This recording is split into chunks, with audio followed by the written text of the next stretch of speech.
Quien le toca desarrollar el tema de tipificación del PVH.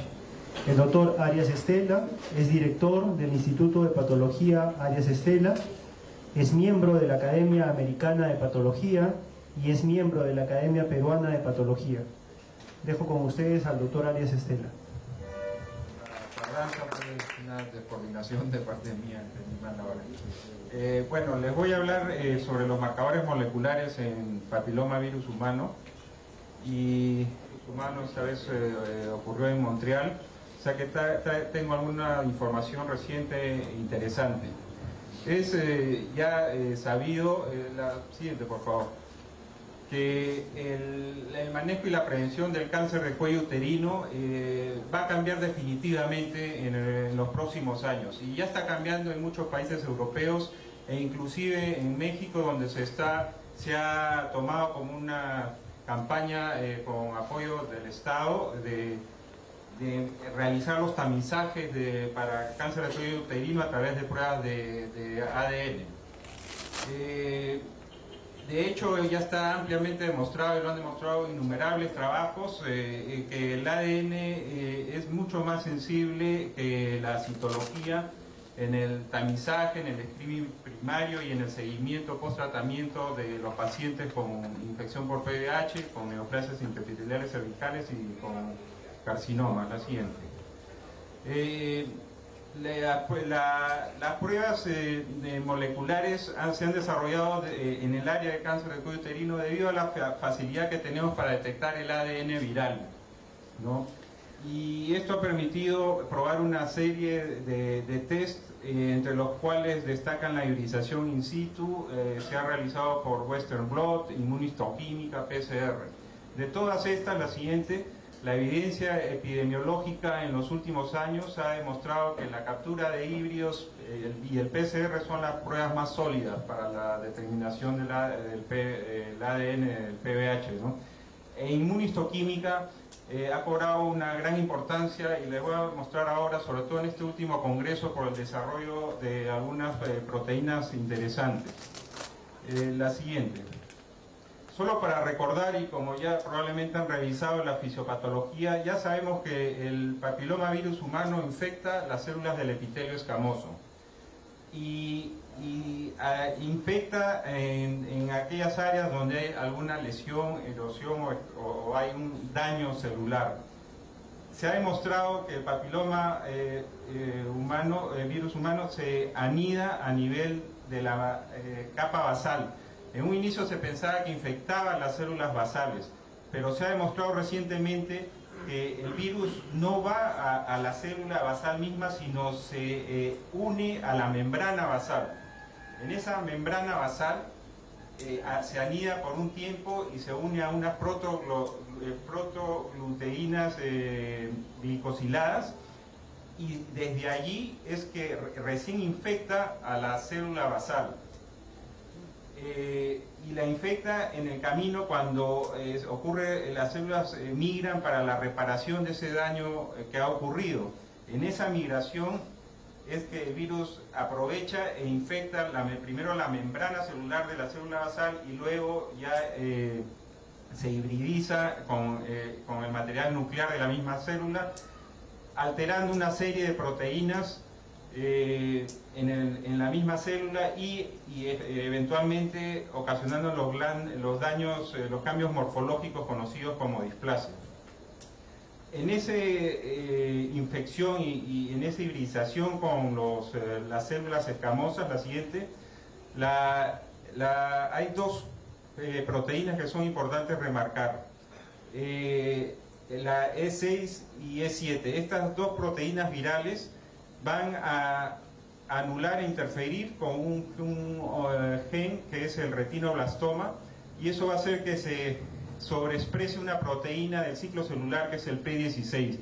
Esta proteína ha cobrado una gran importancia porque nos indica que hay actividad viral, sobre todo en los virus de alto riesgo, y esto ha permitido identificar en el tejido, en las biopsias, cuando hay infección por PVH, sobre todo de alto riesgo, identificar la actividad viral. Todas estas células están infectadas por el PBH, y eso se destaca con estas pruebas de inmunistoquímica. Esta proteína P16, la siguiente, ha cobrado gran importancia y sobre todo en este último congreso ha adquirido mayor fuerza. ¿Por qué? Porque permite identificar, este es un carcinoma infiltrante, aquí ven los islotes del cáncer, y esta es la tinción con inmunistoquímica del P16, cómo está sobreexpresado en todo el epitelio. Entonces claramente vemos que hay expresión de este marcador en el epitelio infectado por el virus, ¿no? Como le decía, esta proteína se sobreexpresa por la inactivación del gen del retinoblastoma, que es ocasionada por la proteína viral E7. Este marcador de P16 es muy sensible y específico en las lesiones, en todas las lesiones que están asociadas al PBH. Y eso es de gran utilidad en patología. ¿Por qué? Porque la siguiente, ha permitido definir adecuadamente la lesión, reduciendo la variabilidad entre observadores. ¿Cuántas veces probablemente han tenido resultados de patología donde un patólogo dice que es NIC1, el otro dice que es NIC2, y hay veces mucha subjetividad? Además están descritas ahora lesiones que se llaman neoplasia intraepitelial cervical de tipo eosinofílico, que se confunden con la metaplasia escamosa. Entonces se informa como metaplasia escamosa y ahí está oculto la neoplasia, ¿no? Este marcador nos permite identificar claramente que realmente hay actividad por PBH de alto riesgo. Además nos permite identificar focos pequeños de NIC que a veces en las biopsias se nos pueden pasar, ¿no? Y además ayuda a marcar, se está utilizando como un marcador de progresión o regresión en el NIC1. ¿Por qué? Para que vean aquí, si uno ve morfológicamente, esto es un NIC2, NIC1, ¿no? Pero cuando se le tiñe con el marcador P16 se ve claramente que básicamente está en el tercio basal.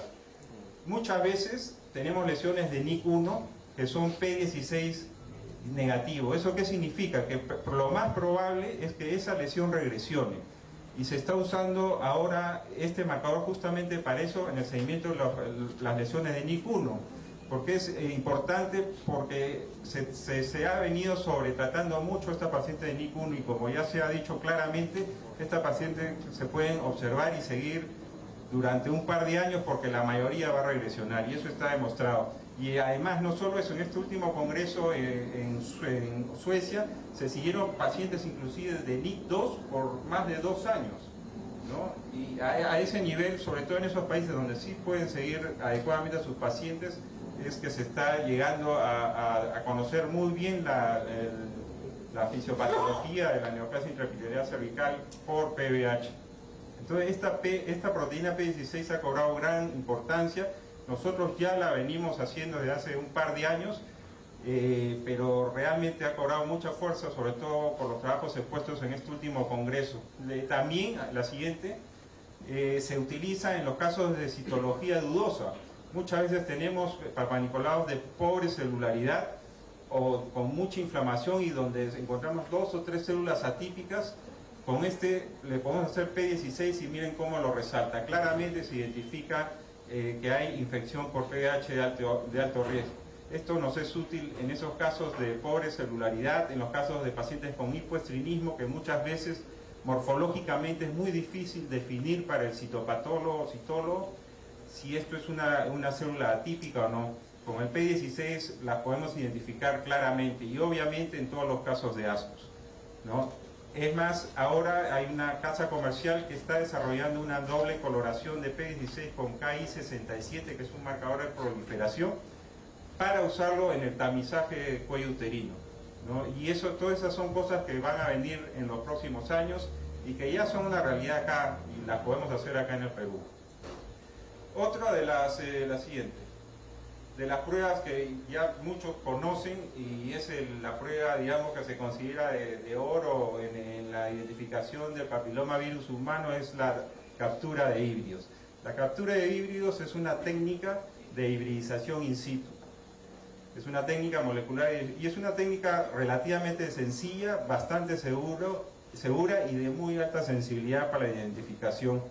Y esta técnica se basa en que se combina la secreción cérvico-vaginal, que la tomamos de la misma manera como se toma un Papa Nicolau, se pone una base líquida o un medio de transporte, y este material se une a la secreción cérvico-vaginal, va a lisar las células, lo cual va a liberar los ácidos nucleicos del virus si es que hubiese.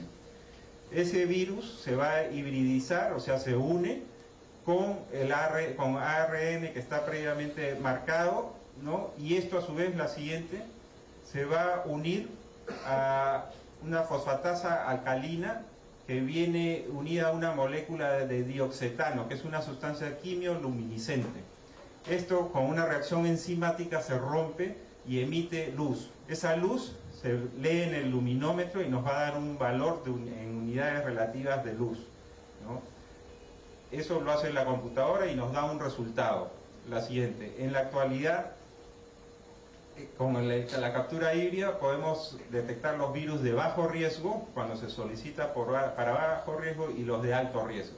Nos permite identificar que hay cualquiera de estos virus, pero no lo podemos subtipificar, ¿no? Para eso empleamos los métodos de PCR.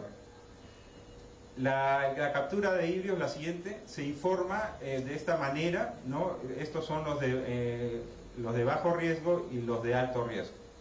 Se pone la cantidad, la carga viral, que se considera positivo por encima de 1, ¿no? Sobre el coeficiente del control positivo.